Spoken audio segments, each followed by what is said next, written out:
자본을 늘리는 방법은 직업에서는 찾기 어려워. 자본을 늘리기보다 우리가 소비하는 시간이 훨씬 더 길어서 너의 인생에서 40대 50대를 넘어서는 점차 소득이 말라버리고 70대 이후에도 이를 계속 소득을 유지해야 하는데 미래를 예상하지 못한 날을 마주할 때는 너무나 늦어버려. 자녀가 대신해서 노동을 해주길 바라지만 사실 그래서는 안 돼. 그렇게 되면 자녀의 가난이 계속 되물림되고 삶이 나아질 수 없게 되어버려. 그런 삶을 바라지는 않겠지. 우리는 대기업 연봉제를 매우 부러워하지만 그들의 노동 구조 역시 별반 차이가 없어. 왜냐면 우리는 생각보다 오래 일할 수 없는 노동시장에 있는데 노동이라는 것은 갈수록 삶을 보장하지 않고 이 균형은 불합리하고 깨지기 쉽다는 걸 알기 때문에 기업에서는 로봇을 사람 대신에 어쩔 수 없이 교체가 되고 말 거야. 그러기 전에 우리는 삶을 착실하게 준비해야 돼. 남들과 비교되는 소비를 멈추길 바래. 자동차나 집이나 메이커 옷이나 외식들을 되도록 하지 않아야 돼. 왜냐면 현실에서 누구나 소비하는 그런 부분이 생각보다 사치스러운 일인 것을 알아야 돼.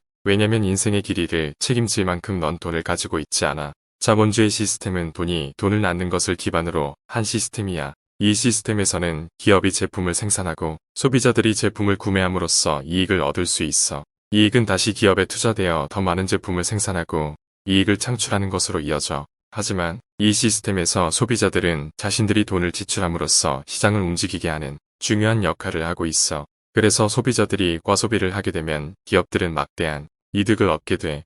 왜냐면 소비자들에게 필요성을 어필하는 마케팅이 매우 쉬운 일이고 거기에 소비 가격을 인상하게 되어 있어. 소비자가 똑똑해질 필요가 있어. 사용의 가치를 생각해 볼 수 있어야 해. 사람들은 대안이 없다고 기업이 제시한 보기에서 소비가 일어나는 선택을 맹목적으로 하게 되어 있어. 그런데 시장 구조를 생각할 때는 어쩔 수 없는 대안이라고 느끼지만 삶 전체에서 그 가치를 비교하면 소비가 적절하지 않는다는 것을 알 수 있어. 그 돈이면 다른 좀 더 의미 있는 가치의 돈을 만들 수 있다는 이야기야. 물가는 소비자 소비에 의해 민감하게 이루어지는데 가격이 많이 오르는 요인은 두 가지야. 공급 요인의 가격이 오르거나 소비가 되는 수요가 감소돼서 전체 시장 가격에 돈이 줄게 되는 것. 그러면 물가가 불안정해지고 이를 기업들이 인식하게 되면 생산을 줄이고 일자리를 감축할 수 있어. 기업은 경기가 침체되면 보통 정부에서는 건설 사업을 늘리거나 친환경 등 부동산 정책이 늘어나거나 정부 개입이 늘어나게 되는데 이런 정보에 빠르게 기업들은 소비 물가에서 부족한 경기 상황을 부동산 사업을 한다던가 친환경 사업을 한다던가 건설 등 입찰한다던가 이런 다각화된 운영으로 경기 상황에 맞게 다각화해서 다른 이익을 만들고는 해. 이런 경제 정보에 가장 둔한 사업 변화에 적응하지 못하거나 해서 일부 자금 운용이 부실한 기업이거나 산업에 맞지 않는 사업을 한다던가 조그만 가게들은 보호를 받지 못하고 파산하는 경우가 발생해. 그러면 그 여파는 소비자에게 또 돌아가게 돼. 그렇기 때문에 소비 습관이 중요해. 소비자들은 자신들의 소득과 지출을 합리적으로 관리하고 필요한 제품만 구매하는 것이 좋은데 이렇게 이야기하면 하나같이 그렇게 생각해.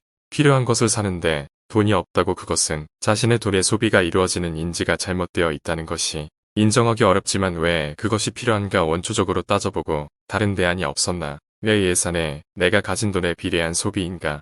생각해보면 돈이 있다고 해도 소비에는 생활 여건과 다르다는 걸 알 수가 있어. 우리가 중산층 중간은 하고 살고 싶잖아. 그런데 차를 사려면 내가 버는 돈이 300 이상에서 다른 소비가 없는 편이야 돼. 대략 30%, 60%의 자산이 내가 평균 수명에 비례하게 소득이 유지되어야 하는데 자동차는 구매 이후에 유지 비용이 세금과 기름값 타이어 교체 추가 비용이 발생돼 이렇게 매월 지출이 되어지는 걸 고정소비라고 하는데 이렇게 고정된 소비를 줄일 수 있는 방법은 생각하면 충분히 대안이 나오지만 내가 생산을 늘리는 거, 이를 추가적으로 하는 것은 매우 어렵거든. 그러니 합리적인 소비를 하려면 가치를 조금 알아야 돼. 내 월급이 300 이상 정년이 보장되어 있다 이런 게 아니면 자동차를 댈 수 있으면 없는 게 좋아. 그런데 주변을 보면 월 300 버는 것도 근로직에서는 쉽지가 않아.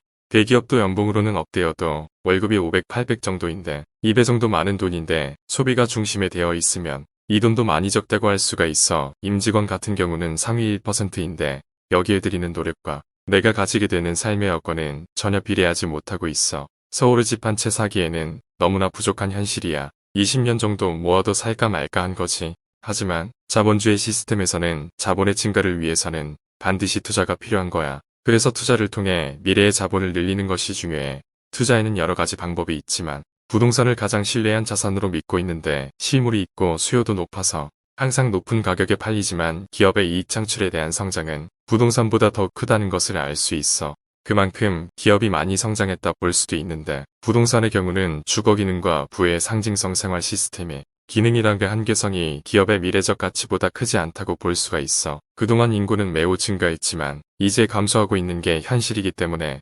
사람들이 아파트라는 주거가 별다를 게 없다고 인식이 생기는 중이거든. 돈이 돈을 낳는다라는 말이 있듯이 돈이 더 많이 벌어진다면 투자도 비중을 늘려야 돼. 그러니까 우리는 돈을 벌어서 투자를 해서 돈을 더 벌어야 해. 이게 자본주의 시스템이야. 내게 좋은 방법이 있어. 누구나 할 수 있고 기업 분석이 필요하지 않아. 가격에 의해 트레이드하는 방법이기 때문에 기업적 가치가 필요 없어. 단순히 감가만 잘하면 되고 목표 수익가가 나오면 반액을 팔아서 잠정적 가치가 나올 때까지 이 반액을 계속 순환시키는 거야. 우리나라는 기업이 분할되거나 기업 가치 신뢰도가 떨어지고 주주에게 이익을 잘 환원하지 않기 때문에 신뢰 또한 적고 공매도에 쉽게 공격당하기 때문에 변동성이 심하게 일어나 제조 기반을 한 기업들이 이기 때문에 자원과 외부적인 영향인도 많이 받아서 글로벌 기업으로 이윤성은 크다 해도 불안한 현상이 많이 일어나. 그런데 이런 순환되는 특징을 잘 이용하면 수익을 오히려 안정적으로 늘릴 수가 있어. 자세한 방법은 다음에 이야기해 볼게.